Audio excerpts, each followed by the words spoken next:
Hello, welcome back to my new video. Lucknow के ये टुंडे कबाब जिसने भी खाए उसको पता होगा कि ये कितने टेस्टी और माउथ मेल्टिंग होते हैं। लेकिन अब हर कोई तो लखनऊ जा नहीं सकता, तो आप दुनिया के किसी भी कोने में बैठ करके इसको कैसे एंजॉय कर सकते हैं, क्या इंग्रेडिएंट रहेंगे, किस क्वांटिटी में रहेंगे, उसकी पूरी डिटेल मैं इस वीडियो में आपके साथ शेयर करूंगी। तो आइए आप देख लेते हैं कि इसे बनाने के लिए हमें कौन कौन से इंग्रेडिएंट्स और किन क्वांटिटी में चाहिए। 750 ग्राम यहाँ पे मैंने मटन का कीमा लिया हुआ है, बहुत ही बारीक पिसा हुआ कीमा है जिसमें 10% फैट लिया है। नॉर्मली टुंडे कबाबी में फैट यूज नहीं करते हैं, बट मेरे पास जो मटन था उसमें थोड़ा फैट था तो मैंने रहने दिया है। कच्चे पपीते का पेस्ट लिया है जो लगभग 3 टेबलस्पून होगा, और भुना हुआ बेसन लिया है 1 कटोरी।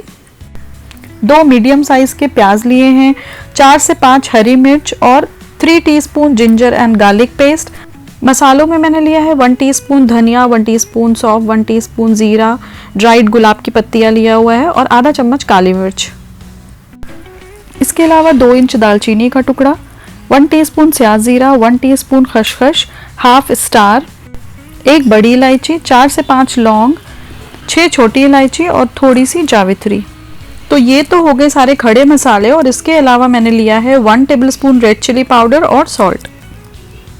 अब देखिए, रेसिपी स्टार्ट करने से पहले मुझे ये दोनों गरम मसाले जो अलग अलग प्लेट में आपको दिख रहे हैं इसका पाउडर बना लेना है, और प्याज और ग्रीन चिली का भी एक पेस्ट रेडी कर लेना है। ठीक है, तो ये मैंने फटाफट से रेडी कर लिया और अब स्टार्ट करते हैं अपनी रेसिपी। अब एक बड़े बर्तन में कीमा ले लिया है। सबसे पहले मैंने इसमें पपीते का पेस्ट ऐड किया है, जो था वो सारा पेस्ट ऐड कर दिया। 1 कटोरी जो भुना हुआ बेसन लिया था वो ऐड कर दिया। जिंजर और गार्लिक पेस्ट मैंने इसमें ऐड कर दिया है। सारे पाउडर मसाले, फिर सारे गरम मसाले को जो मैंने पीस के पाउडर बनाया था वो मसाला मैंने 2 टीस्पून यूज किया, और बचा हुआ मसाला मैंने नेक्स्ट टाइम के लिए रख लिया। फिर टमाटर और मिर्च का जो पेस्ट बनाया था वो पेस्ट ऐड किया है इसमें, और फिर इन सभी को अच्छे से मिक्स कर लिया।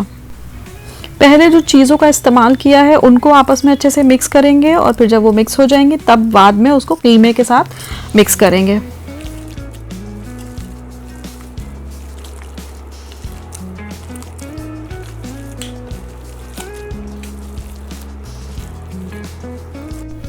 मिक्स हो जाने के बाद इसमें हम कोयले की भाप देंगे। तो एक फॉइल का टुकड़ा मैंने रख लिया है, उसमें जलते हुए कोयले रखिए। थोड़ा सा ऊपर से लौंग ऐड कर दीजिए जो कि बहुत ही अच्छा फ्लेवर ऐड करेगी इसमें। 1 चम्मच घी डाल करके इसको बंद कर दीजिए, ढक के रख दीजिए और थोड़ी देर के लिए ऐसे ही छोड़ दीजिए। 5 से 10 मिनट के अंदर इसमें बहुत ही अच्छा कोयले का फ्लेवर आ जाएगा। कोयला हटा दीजिए और इसकी टिक्कियाँ बना लीजिए। अब इस पॉइंट पे ना आप इसको स्टोर करके भी रख सकते हैं।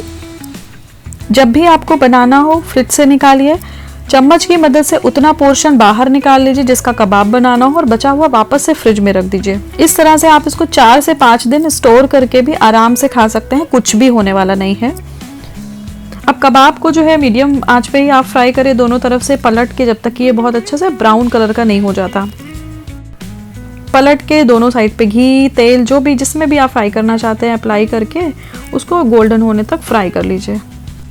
ये कबाब इतने ज़बरदस्त बने थे कि आप इसको किसी के साथ भी खा सकते हैं। आप इसको दाल चावल के साथ खाइए, पराठे के साथ खाइए, या पाव में डाल के चटनी और प्याज के साथ खाइए, बहुत ही ज़बरदस्त लगेंगे। रेसिपी पसंद आई है तो मेरे मटन शामी कबाब की रेसिपी भी आपको बहुत पसंद आएगी। इसका लिंक मैं डिस्क्रिप्शन में दे दूंगी। लाइक, शेयर, सब्सक्राइब कीजिए। Thanks for watching this video. Take care, bye bye.